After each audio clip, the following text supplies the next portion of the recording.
In today's environment, whether it be interest rates, whether it be with the stock market and also real estate values now.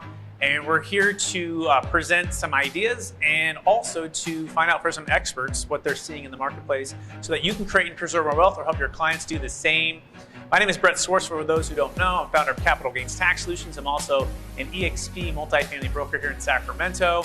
And so I'm excited to get started right now. In fact, our first set of experts, one of them is here locally here in Sacramento. He's actually the head of acquisitions for Sequoia Equities. They have over 17,000 apartment units.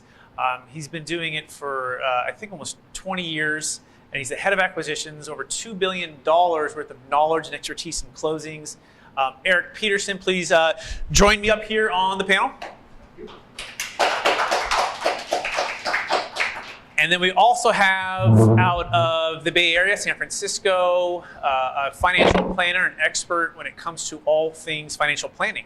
And it's good to know what the alternative investments are when you're looking at commercial real estate or even in the stock market and vice versa, because you want to be able to have a diversified portfolio of investments, and it can include real estate, and you also include the stock market. And so please welcome to the expert panel, Jessica Lanning.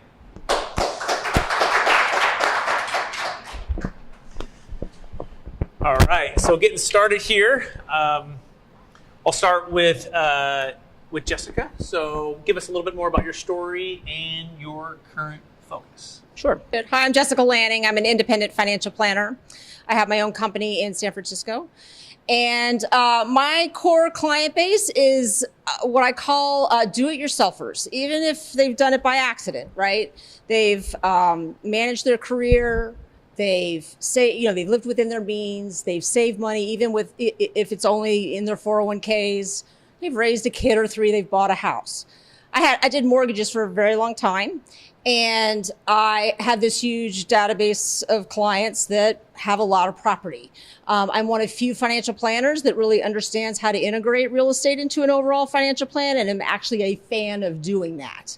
Most financial planners don't understand the Schedule E. They don't understand depreciation. Let's just sell that building and let's go invest it over here because that's really what they understand. So that's what I do. Absolutely love that, Jessica. And I love that approach to a holistic viewpoint and not looking at real estate as just an alternative, but also what I like to say is a primary way to build wealth, just depending on the flavor, but also depending on the goals of the client. That being said, Erik, would you give us a little bit about your story and a little bit about your background and your focus right now? Absolutely. Thank you. Appreciate you being here today, being a guest. Erik Peterson with Sequoia Equities. Been a part of real estate for over 20 years, as Brett mentioned earlier. Been associated with a lot of acquisitions on value-add multifamily real estate. We focus on that sector as a means to drive wealth for investors. We syndicate most of our deals. We do about 80% of our deals with syndication. That's via high net worth accredited investors, using Jessica's type of clients in partnership with such leaders. And then we also do co-pension, family office, individual check writer deals, and then some other institutions. Excellent. And I'll start with the first question for Erik. Right now, we're seeing a lot of headwinds in multiple places, right? And it seems like we're going into a storm of perhaps a recession, or people say we are in the recession. We're seeing increase in interest rates. So what are you seeing as the number one challenge for building wealth in these changing times? Wow, great question. The market is tumultuous, to say the least. We are coming into a massively inflating interest rate market. You'd have to be living in a bunker not to see that going on. So if you're patient and prudent, then you're going to find some opportunities out there. Whether you're focused on single family, whether you're focused on the multifamily sector, there will be opportunities. And I think it just takes diligence, waiting for that right opportunity to come across your desk. We talk about prudent underwriting, very conservative estimates on how you want to approach the deal. Don't get over your skis on leverage, especially right now. Be patient in that area. So we just feel like being patient and waiting for the right opportunity is a good approach. Excellent. Same question to Jessica. Jessica, tell us a little bit about what your sense is of the economy right now in this past year. Even go back to COVID, what happened, and how things were a little bit calm maybe for a while, and things started to boom, and now we're going into perhaps the second part of the hurricane where where they threw a lot of money at a problem to calm everything down, but now it seems like the storm is coming. So where are we right now, and what are your thoughts on the next 6 to 12 months? So, I'm working on my third quarter reviews for all my clients right now because, third quarter just ended. So this is kind of a painful, sensitive topic at the moment. Look, if the market were to end, right, the stock and bond market were to end today, this would be the worst market we've had ever. Right? Bonds are not usually down 20%. And when the stock market's down, the bonds are supposed to go up. Like that happened in 2008. That's not happening this year. So I don't think anybody thinks that we're in a recession right now. I think most people feel like there is one coming next year. I think most people feel like it's going to be a mild one, largely just because unemployment is so low. So it's going to happen. Things are going to slow down. But we think that this is really what I would call a garden variety correction. It is a garden variety interest rate cycle. These things happen in cyclical ways, and we are now riding this through. So oftentimes we look in a rearview mirror and we think about 2008 and how horrific that was. That's not really what's happening now. If you're starting to play out what I would call your worst case scenario as your most likely scenario, remember that you wouldn't leave the house. And yet most of us are getting up, we're going to work, we're leaving the house, okay? There are some opportunities in bonds right now. I think if you're looking at short, I don't want to get too technical, but short-term interest, short-term bonds that are going to mature every 3 months to 15 months. There's an opportunity to now make money, which is kind of fun, right? Your savings accounts have been making nothing. Now you can get 4 or 5% in very, very safe environments. So that's kind of exciting. That's like the one exciting upside. To your point, I think that there are going to be opportunities in real estate next year. And I think it does make sense to be really clear about what you want in that particular arena to fit into your overall financial plan and portfolio and wait for the right opportunity. Absolutely. So leads to the next question. Erik, it's a good time to play offense and defense, right? And a good, there's times to build wealth when change happens. And there's been a lot of people I've found that have underwrote properties in, let's just say, an aggressive way these last few years, paying for properties at low cap rates. And then they had the ability to borrow at a low interest rate and maybe perhaps even add some value.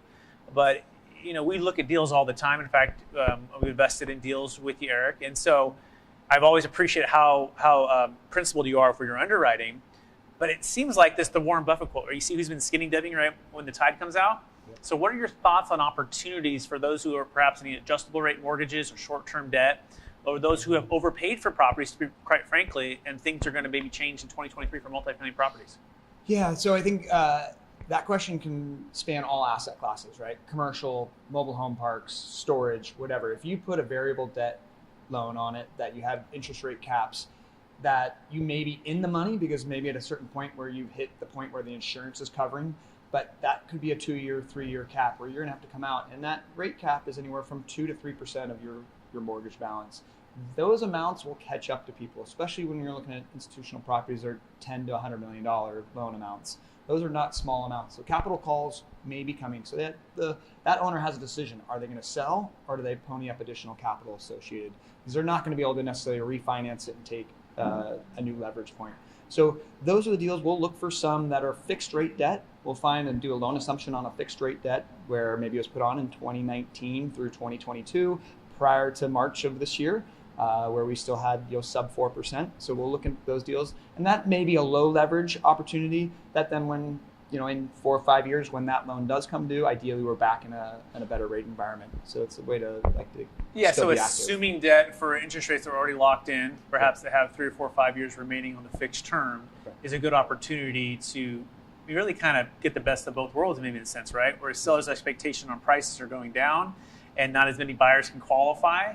Do you feel that banks in general are going to weight towards those like in Sequoia Equities that have, I think for $5 billion under management because of their strong balance sheet to be able to assume those debts? Do you feel like it's going to be open to those that? I think it will. You're going to have, there's going to be some buyer qualifications associated on that assumption, or they're going to ask you to modify the guarantor requirements. So it may shift. Most loans that institutional borrowers do are non-guarantor non-guarantee loans. So it allows us to just have bad boy carve-outs associated with fraud and excessiveness there. So that's an area of risk that we try to play in. So yeah, there might be some different qualifications on those assumptions if someone doesn't have enough net worth from a company perspective. Excellent. Going to Jessica now, you mentioned in the beginning that you try to help clients, encourage clients, real estate, stocks, bonds, mutual funds, the holistic financial plan. We also have had you on the podcast and you talked about the cash cows, right? Mm-hmm. And having different cash cows. So talk about how you've helped clients in changing times, especially in the city of San Francisco. In fact, we had a client that sold a duplex. They lived in one half and exited the other half, highly appreciated over all the years. Maybe share that story of how real estate has been able to help them build wealth, but also when they were able to exit and defer the tax and how that fit into their overall financial plan.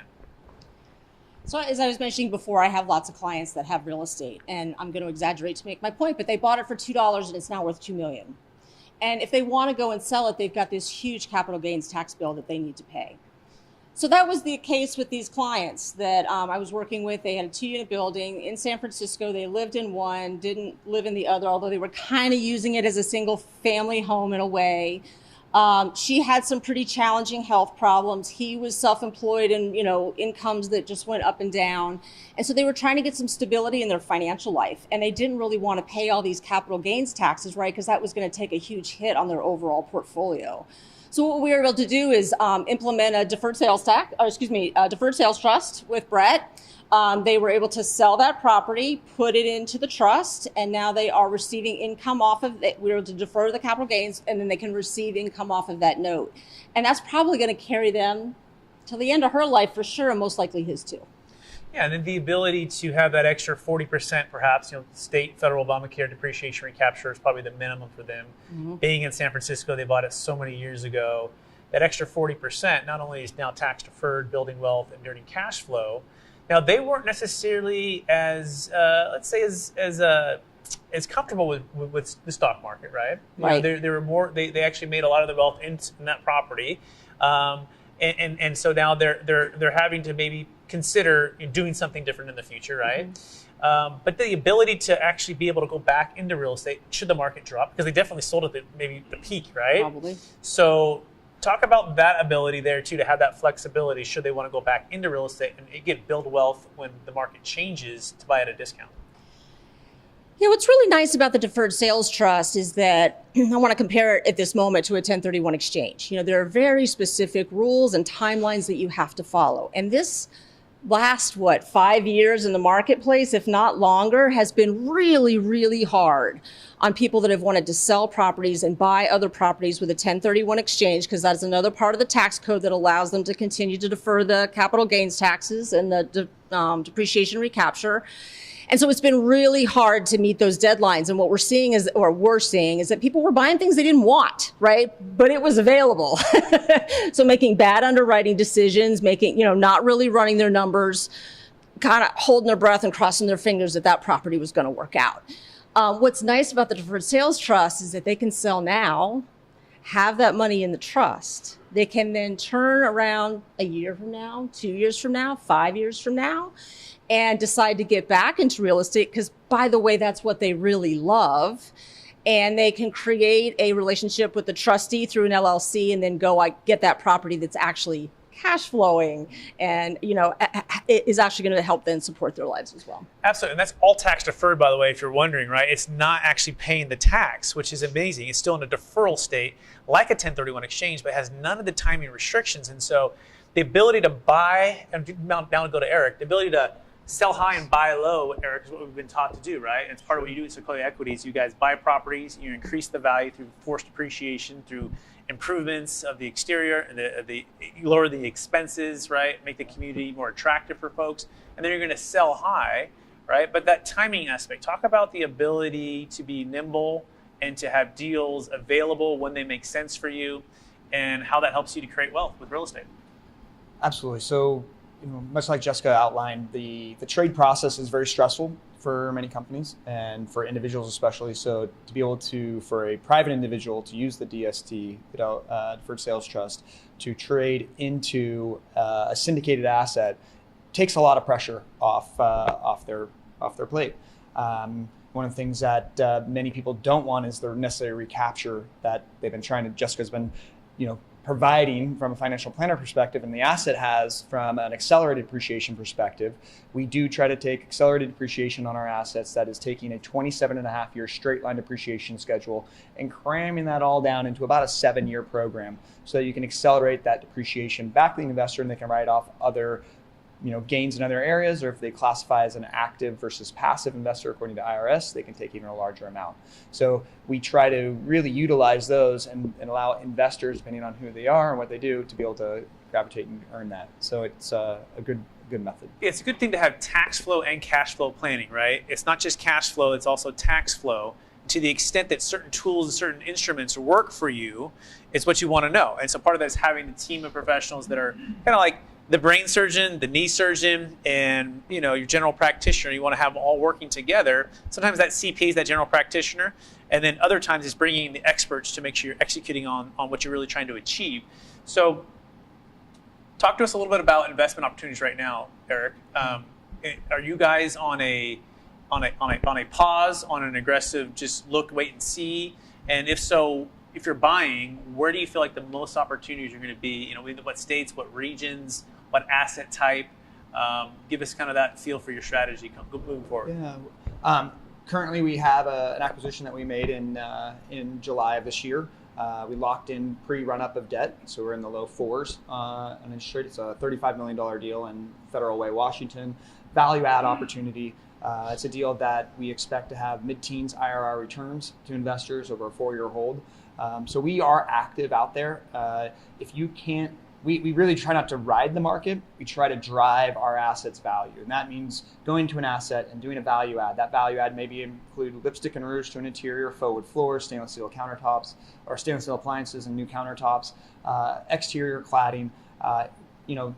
We can do new debt on an asset. We can bring in new management, really retool the operations from a controllable perspective on the expenses. So there's various ways that we really try to push value on a property and not just let the market drive it. So irrespective of an up and down market, you can still drive an NOI growth. So that's a really important thing for all investors to try to focus on at the end of the day as well. Yeah, executing the business plan. And I'm going to pass it to Jessica now. So Jessica, there's a time not to buy real estate, right? And there's a time, to be out of real estate and to be diversified. So talk to those that are, considering, this part of the baby boomers in the transition of all their wealth, and they've made this accumulation. They're moving from a creation to a preservation mode, right? And the importance of solid financial planning with liquid, diversified, investment-grade securities, right? Which also allow you to get out of debt too if you're to pay off your debt, right? Assuming that you don't have any what's called debt over basis, which is another issue that we can solve for. Let's talk about just the importance of just exactly what you do every single day. Well, I could say so many things about that. So, when somebody's moving from a creation phase, right, and into a preservation phase, or what I would call a withdrawal phase from their overall portfolio, I don't like to call it retirement, right? No, but that classic idea of retirement, of people like getting up every morning and then having breakfast and playing 3 hours of golf and coming home, like nobody does that anymore. I call it phase 3. Like phase 1, you were a kid. Phase 2, you were working. Phase 3, you're now moving on to what has heart and meaning for you. And most of those folks want to know that they can engage in what they want to do, not receive a paycheck, but still be able to have a paycheck, right? How do we recreate that? And so that's really what I'm looking to do. Is that income off property? Is that income off annuities? Is it income off a stocks and bond portfolio? I think and then what are the tax implications of that? What it happens often with my W-2 employees in particular is that they have a gross income. They then receive a paycheck, but all kinds of things have been taken out of that paycheck. And the big line item is taxes. So they never really see it. They just get that net income number in their checking account. When they then move out of getting paid on the W-2, and now they have to actually write the check on the taxes, they become acutely aware of how much they're paying in taxes. So paying attention to that early on when they're in their 40s and their 50s, so that they're building not only a diversification of what kind of assets they own, but also the tax diversification. Do you have taxable assets? Do you have tax-free assets? And real estate can be a great aspect of tax-free assets if you manage it properly. Tax-deferred assets, those are like your retirement accounts, 401ks, those kinds of things. If you can manage that early to anticipate what's going to happen later, so you can play what I call a margin game. Taxes are always changing. Tax law is always changing. I want enough diversification so that when my clients are now taking income in phase 3, I can play a margin game to reduce their taxes so they have more money to buy milk. And that's really what I'm trying to achieve in taxes. Did you want me to say anything else No, besides I think that was amazing, Okay. Jessica. Great. In fact, we're running out of time. I want to give you just a last word. Anything else you want to share with the audience about building, wealth, and especially in changing times? And then also remind listeners or viewers that are watching this on the replay and anyone in the audience where they can find you if they want to find you. So I think stocks are the only thing that can go on sale and nobody wants to buy them. Stocks are on sale right now. Right now. Bonds were arguably on sale right now. Warren Buffett will say when there's, I don't know if he was the one that said, when there's blood in the streets, that's when you buy. When your shoe shine boy is giving you stock tips, that's when you get out, right? When pessimism is really high, you get in. When people are up, all these people that bought, commercial real estate or any real estate in the last couple of years, I'm like, what are you doing? Like, the cycle's coming back. You can get a good deal later. So this is a great opportunity to actually get in low so you can sell high later and make a nice chunk of money. Amazing. Same question to Erik. Erik, what's the last words you want to give with building wealth and commercial real estate? And also remind folks where they can find you. Real fast, Jessica, where can they find you, Jessica? So I'm Jessica Lanning. Lanning does planning. You won't forget that now, will you? LanningFinancial.com. Thank you. Go ahead, Erik. Awesome. Yeah, no, I dovetail Jessica's sentiments. There is a blue light special out there right now on many equities. Real estate is not there right now. I think we're in a moment of just a pause as it pertains to the market trying to figure out what's going to happen.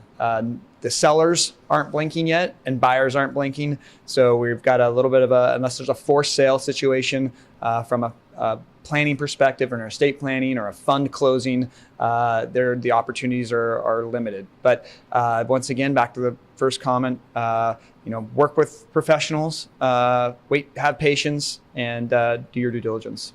Excellent. Erik, thank you for being with us. If people want to get in touch with you, where can they find you? Yep. My email is epeterson@sequoiaequities.com. You can also find me at sequoiaequities.com or experiencesequoia.com. Excellent. Let's give it a hand for Jessica and Erik.